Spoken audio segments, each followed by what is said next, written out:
Hello friend, જય દ્વારકાધીશ, રાધે રાધે। આજે ટિફિનમાં મારે બનાવવાનું છે મેથી મટર મલાઈનું શાક અને દાળ ભાત અને રોટલી। અહીંયા મેં મેથી લઈ લીધી છે અને ઝીણી સુધારી લીધી છે। અત્યારે શિયાળો છે એટલે મેથી પણ બહુ સરસ મળે છે, એટલે તમે પણ એકવાર આવી રીતે હું બનાવું છું તેવી રીતે બનાવજો, બહુ સરસ બનશે। અને હવે મેથીને આપણે ધોઈ અને સાફ કરી લઈશું। અને અહીંયા મેં પાણી ગરમ કરવા મૂકી દીધું છે અને તેમાં આપણે એક વાટકો ભરીને લીલા જે વટોણા આવે છે તે ઉમેરી દેવાના છે અને સ્વાદ પ્રમાણે મીઠું ઉમેરી દેશું અને થોડોક આપણે સોડા ખાર ઉમેરી દેવાનો છે, એટલે કલર આપણો ગ્રીન ને ગ્રીન જળવાઈ રહે। અને અહીંયા મેં વટોણા બાફા મૂકી દીધા છે કારણ કે આપણી સબ્જી જલ્દી બની જાય અને થોડીક વાર માટે આપણે આને બાફી લઈશું। અને વટોણા બફાય ત્યાં સુધીમાં આપણે સાઈડમાં ગ્રેવી તૈયાર કરી લઈશું। અને ગ્રેવી માટે મેં અહીંયા કડાઈ લઈ લીધી છે, 3 થી 4 પાવડા આપણે તેલ ઉમેરશું।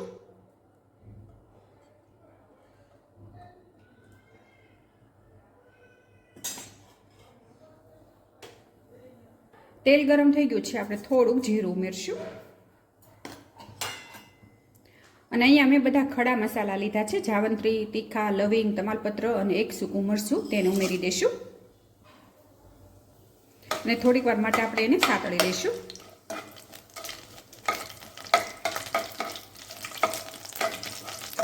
અને તેમાં આપણે 1 વાટકો જેટલી ડુંગળી ઉમેરી દઈશું અને મિક્સ કરી લઈશું। થોડીક વાર માટે ડુંગળીને આપણે ખાવા દઈશું, એટલે બહુ કલર નથી બદલાવા દેવાનો, થોડીક સોફ્ટ થાય ને ત્યાં સુધી ખાવા દેવાની છે।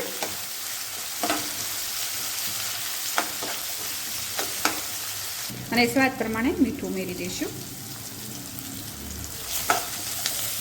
અહીંયા આપણે ડુંગળીનો તેજ કલર બદલાવાનો છે અને અહીંયા મેં 3 તીખી મરચી લીધી છે, તેને ઉમેરી દઈશું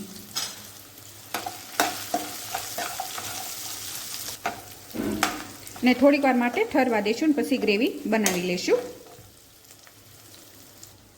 અને હવે એક વાસણમાં લઈ લઈશું, ઠરી જાય ને પછી ગ્રેવી કરી લેવાની।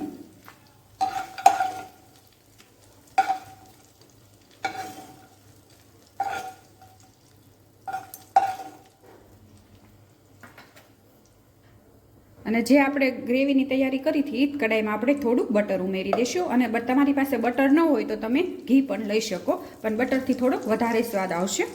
અને અહીંયા મેં બટર ઉમેરી દીધું છે અને હવે ગરમ કરી લઈશું।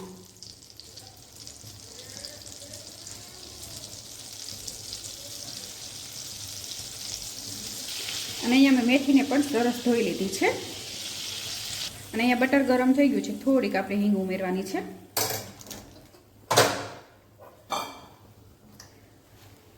અને જે મેથી આપણે ધોઈને સાફ કરી હતી એ ઉમેરી દઈશું। અને અત્યારે શિયાળો શરૂ છે એટલે લીલી મેથી છે, વટાણા છે, બહુ સરસ મળે।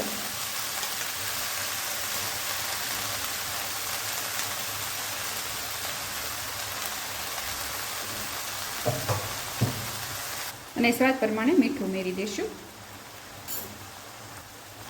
અને મિક્સ કરી લઈશું। થોડીક વાર માટે એને સડવા દઈશું। મેથીને સડતા વાર નથી લાગતી અને વટાણાને સડતા વાર લાગે છે, એટલે મેં એ પહેલાં બાફી લીધા છે, એટલે આપણા શાકને તૈયાર થતાં વાર ના લાગે।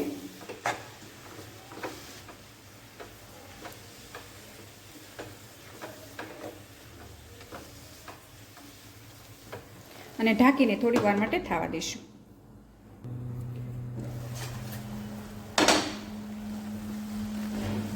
અને અહીં આપણી મેથી પણ સરસ સડી ગઈ છે।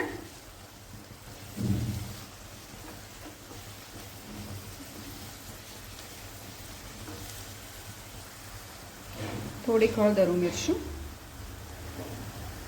અને 1 ચમચી ધાણા જીરું, થોડુંક લાલ મરચું। આમાં લાલ મરચું ન હોય પણ આપણે ઘરે બનાવીએ છીએ એટલે આપણા ઘરના મસાલાથી હું આ સબ્જી બનાવું છું।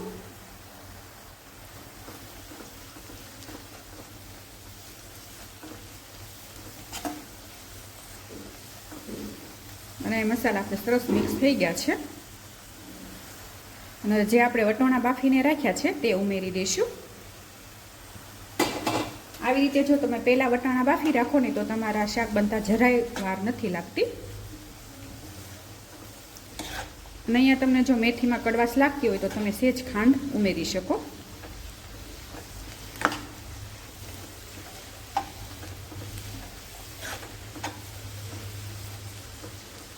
અને આ બધું આપણું સરસ મિક્સ થઈ ગયું છે. હવે થોડી વાર માટે એને થવા દઈશું. ડુંગળી અને કાજુ અને સિંગદાણાની પેસ્ટ ઉમેરી દઈશું અને મિક્સ કરી લઈશું.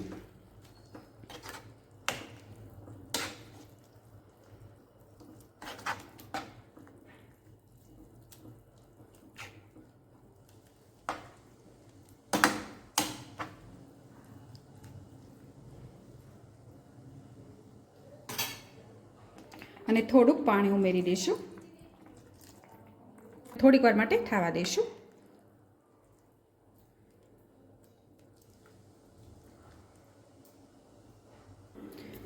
હવે આપણે જોઈશું. તમે જોઈ શકો છો સરસ આપણી ગ્રેવી બધી ઉકળી ગઈ છે. જો તમને કોઈને પણ ના ખબર પડે કે આમાં મેં સિંગદાણા ઉમેર્યા છે. અને ઉપરથી અહીંયા મેં અમૂલનું ક્રીમ લીધું છે તે ઉમેરી દઈશું. અને આ ક્રીમ ન હોય તો તમારી પાસે તમે મલાઈ પણ લઈ શકો.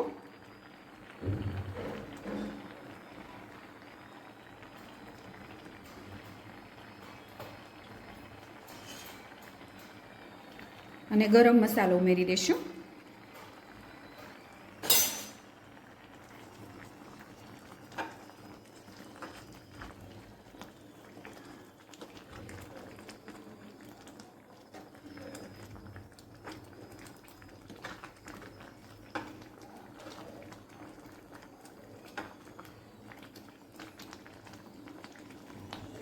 અને હવે ઢાંકીને થોડીક વાર માટે થવા દઈશું. અને અહીંયા તમે જોઈ શકો છો આપણું શાક રેડી છે. અને હવે ગેસ બંધ કરી દઈશું. અને અહીંયા મેં એક પાવડા તેલમાં કાશ્મીરી મરચું લઈ અને સેજ ગરમ કરી લીધું છે. અને ઉપરથી આપણે તડકો આપી દઈશું. થોડુંક ક્રીમ ઉમેરી દઈશું.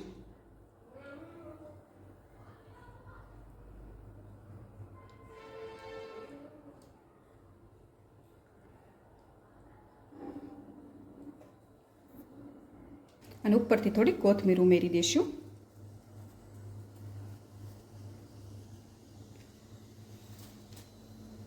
અને અહીંયા તમે જોઈ શકો છો આપણું મેથી મટર મલાઈનું શાક તૈયાર છે. તમે એકવાર આવી રીતે બનાવજો. અત્યારે શિયાળો છે એટલે વટોણા અને મેથી તો બહુ સરસ મળે. અને પછી મને કોમેન્ટ કરી જણાવજો કે કેવું બન્યું એમ. આજની મારા ટિફિનમાં રેસીપી મટર મલાઈ સબ્જી, દાળ ભાત અને રોટલી છે. હવે હું દાળ અને ભાત અને રોટલી બનાવી લઈશ. અને આજની ટિફિનની રેસીપી તૈયાર છે. તમે જોઈ શકો છો મેથી મટર મલાઈ. અને આ સબ્જી તમે પણ એકવાર જરૂરથી બનાવજો. બહુ સરસ બની છે. અને અહીંયા ભાત છે અને દાળ છે અને અહીંયા રોટલી છે. અને આજની મારા ટિફિનની રેસીપી તમને ગમી હોય તો લાઈક કરજો, શેર કરજો અને સબસ્ક્રાઈબ કરજો. હું ફરીથી મળીશ એક નવી જ ટિફિનની રેસીપી સાથે. ત્યાં સુધી જય દ્વારકાધીશ.